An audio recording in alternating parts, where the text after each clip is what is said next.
Субханаллах. Это указывает на то, что у этих людей, идущих на смерть ради того, чтобы убить работников внутренних дел, являющихся мусульманами, у них нет знаний, нет понимания. Всевышний Аллах говорит, Он дает мудрость кому хочет, и тот, кому дарована мудрость, одарен великим благом. Однако понимают назидание только обладающие разумом.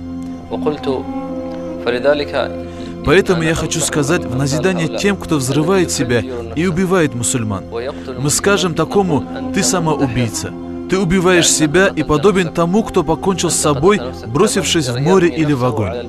Это самоубийца. Самоубийцы вместо в аду. Да сохранит Всевышний Аллах.